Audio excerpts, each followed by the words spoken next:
répondre à notre appel. Ce sont les avocats de Farba Ngom, Mohamedou Ngom Di Farba, qui vous ont convié à cette rencontre pour vous faire le point des poursuites qui sont engagées contre lui. Et autour de cette table, nous sommes là, nous répondrons ensemble à vos questions.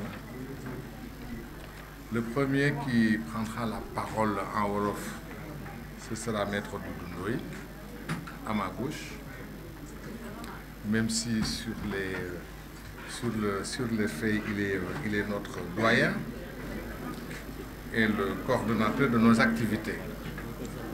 Après lui, la parole sera donnée à notre confrère Boubacar Sissé, ensuite à notre frère et ami Abdou Diali Kane et à Maître El Hadj Oumar Youm, ministre de son État, à Philippe Zeller qui est à l'extrême, et enfin à notre confrère Aboubakri Dey qui fera du poulard pour ceux qui veulent bien faire le reportage en poulard.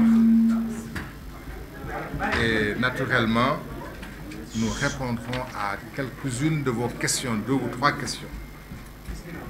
Mais avant d'y arriver, je voudrais quand même faire quelques observations générales. Nous sommes dans un pays qui s'appelle Sénégal, et au front de notre République, on évoque un certain nombre de valeurs, un socle de valeurs sur lequel est assis notre République et notre démocratie. Parmi ces valeurs figure un certain nombre de libertés et aussi un droit qui est un droit fondamental, le droit à un procès équitable et le respect strict des droits de la défense. Dans cette affaire qui concerne notre client Mohamedou Ngom Di Farba, le socle de valeurs s'est affaissé. Et si le socle de valeurs s'affaisse, en partie et en grande partie, ce sont les droits des citoyens qui sont piétinés. C'est aussi, à un certain moment, la justice qui ne fait pas son travail. Je vous donne juste un exemple, pour que nul n'en ignore. Mohamedou Ngom Di Farba et Seydou Sarr Tahirou, au moment où je vous parle, personne parmi ces deux ne sait avec précision pourquoi il est poursuivi. Personne parmi ces deux n'a jamais été entendu. Qu'est-ce qui s'est passé? Sur la base d'une prétendue déclaration de soupçon, la CENTIF a procédé à une enquête, a pu retracer des mouvements de sommes qui viennent du Trésor et qui sont allés dans des comptes de sociétés dont Seydou Sarr Di Tahirou serait le bénéficiaire économique. Donc ces sommes viennent du Trésor. La CENTIF a interrogé le Trésor pour demander au Trésor à quoi correspondaient ces mouvements. Le Trésor n'a pas répondu. Point. Voilà comment ce dossier a commencé. Par le défaut de réponse du Trésor. Sur cette base, et seulement sur cette base, des poursuites sont engagées. C'est le premier fait. Le deuxième fait, des sommes ont quitté des entreprises privées dont Seydou Sarr Tahirou serait le bénéficiaire économique pour des comptes dont Farba Ngom est le bénéficiaire économique. Au moment où on n'a jamais demandé à Tahirou Sarr correspondre des transferts. On n'a jamais demandé à ça pourquoi il a fait des transferts de Farba Ngom. On n'a jamais demandé à Farba Ngom à quel titre il a reçu ces transferts. Jusqu'au moment où je vous parle.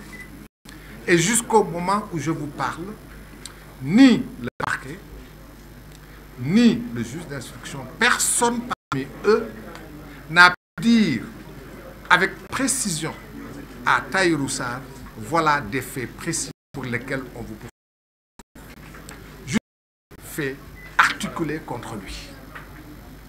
Sur la base de cette ignorance de la part de la CNT, ils sont inculpés de blanchiment, d'association de malfaiteurs et mis sous mandat de dépôt. On ne peut pas accepter dans ce pays, notre pays, qu'une personne, quelle que soit sa fortune ou son infortune, quelle que soit son origine, on ne peut pas accepter que dans notre pays, le Sénégal, qu'une personne puisse être poursuivie, détenue, sans qu'à aucun moment, on articule des faits contre lui, sans qu'à aucun moment, on ne l'interroge sur la consistance de ces faits. Ça voudrait dire, encore une fois, que notre socle de valeurs s'est affaissé, que nos droits sont piétinés et qu'à chaque moment, n'importe lequel parmi nous peut faire l'objet de poursuites. Ça devrait faire peur. Ça fait peur. Et nous sommes des avocats, nous ne nous plaignons pas. Nous nous battons. Et nous nous battons pour le respect des droits, pour l'exercice des libertés. Nous nous battons aussi pour la citoyenneté. C'était ça le sens aujourd'hui de notre rencontre avec vous, pour vous informer de l'état de cette procédure et répondre à quelques-unes de vos questions. Je résume en un mot en wolof, avant de passer la parole à notre doyen Doudou Ndoye. Tey ñun ñoo leen fi woo dañ leen fi woo pour waxtaan ak yéen wax leen li nga xam mooy suñu itte ak suñu ay client surtout ki tudd Mouhamadou Ngom Farba. May wax ne tey ñun dañu war a Sénégal laay wax dañu war a am benn taxawaay bu ñu war a taxaw seet xayma li nga xam mooy àq ak yelleefu sénégalais bu nekk. tey jii Farba Ngom ak kiñ ko toftalal ñu ànd muy Seydou Sarr ñu di ko wax Tahirou dañ leen topp. dañ leen di topp am tuuma bu ñu leen teg tuuma boobu ñu leen teg tax ñu woo leen ca yoon jàpp leen tëj leen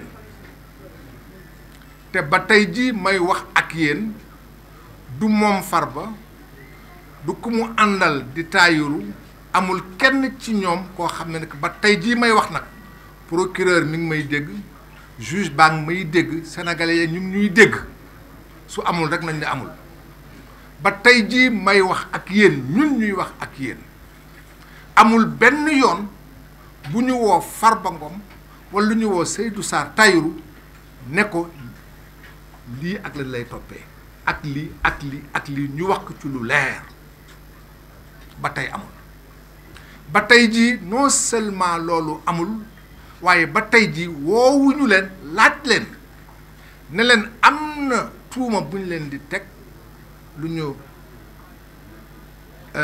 bu ñu leen di toppee ñu gàll ko ci seen ndodd ñu leen di laaj ngeen tontu ci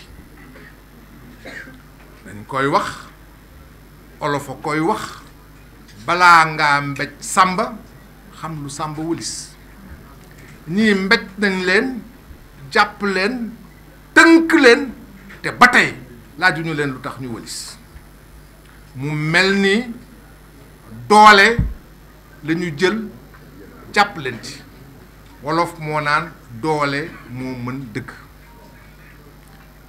waaye ba ko olof waxee mag ñi dafa am lu ñuy tontu ne olof ba mu koy wax dafa am lu mu fàtte la mu fàtte mooy màgget boo gis waxambaane la woon tey ay waxambaane ñoo amee doole jël doole teg ko ci kaw Farba Ngom jël doole teg ko ci Tahirou Sarr ndax même ci diine ci nañ koy baram xam-xam yi di waxee ci jullit yi bés bu ñu lay dencee balaa ñuy dem la malaaka yi di ñëw di la laaj naan innama rabbuka waaye fii dara amu ci kon Farba Ngom mook Tahirou Sarr ba tey xamuñu lu ñu leen di toppee waxuñu leen ko loolu nag dafa di situation boo xam ne bii su amee ci Sénégal laaj na ñun ñëpp kenn ku ci nekk ci ñun war a am njàqare ak tiitaange ndax loolu day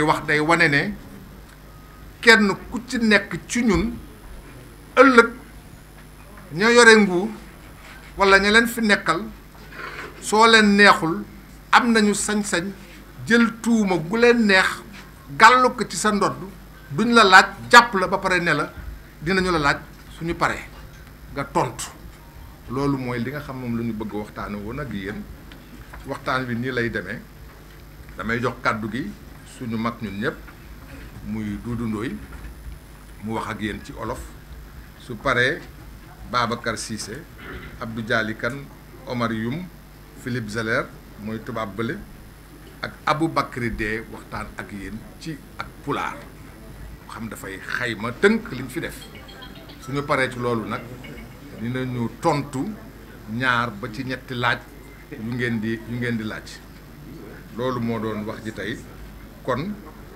may daanele naan dara ñi ñu jiite yore nguur gi nguurub justice bu ñu xeeb lu ñu leen di wax te bu ñu ko soofantal benn firnde rek laay joxe du ñaari nit laay seppi fii muy Doudou Ndoye suñu mag ak man soo ñu boolee ñun ñaar suñu teewaay ci tribunal mot na téeméeri at moom ak man suñu teewaay ci tribunal suñ ko xaymaa ñu boole ko mot na téeméeri at duñu nag ñun ay magum waxoon nan ko walla magu xamoon nan ko magu xeex nan ko la ndax am na foo xam ne fi ci ak yelleefu doomu aadama sañ fa tolloo képp ku la ne danga fi nekkal nit ñi di leen layool di leen layil di leen gunge ñuy de doon seen wéerukaay doo toog naan xamoon naa ko doo toog naan waxoon naa ko da ngay jóg taxaw xar ci sa tànk tubéy ndax suñu liberté moo ko jar suñu réew moo ko laaj suñu citoyenneté moo ni toll loolu mooy wax ji kon Doudou ma jébbal la kàddu gi nga waxtaan ak suñu mbokk taskati xibaar yi. 5 minutes lay jël. waaw juróomi minute. kay toog.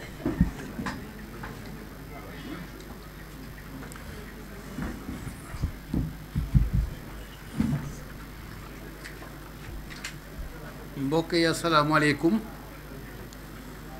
damay jëkk joŋee tuuti daal di ne bandiraaɓe salmina woon xam nga ko joŋe la damay jëkk joŋee tuuti ngeen xam ne yëf yi nag agsi na fu sori si man ba may jàng alpulaar